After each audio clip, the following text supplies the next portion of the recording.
Jo soc Santi Ballester, soc el president de l'AEVall.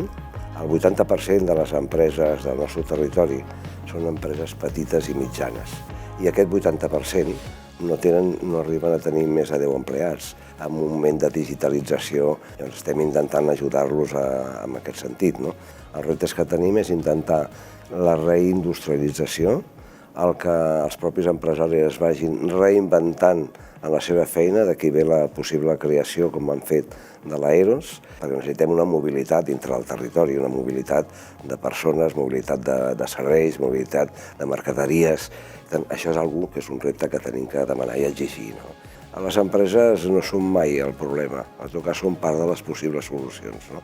I si tu necessites que hi hagi menys atur, que és el que al final volem a tota la societat, tenir un nivell de vida molt millor i que el tema social sigui molt millor, que estigui molt més adequat, doncs tens que estar al seu costat i tens que crear empreses. Si crees empreses tindràs llocs de treball, si no crees empreses no hi haurà llocs de treball i per tant tenim que ajudar-los i aquest és el repte més important que hi ha. Nosaltres des de l'AEVall valorem molt positivament el Consell, perquè pensem que les empreses tenen que tenir la veu necessària per poder mantenir el nivell que necessitem a les empreses. Això es fa a través del Consell Territorial.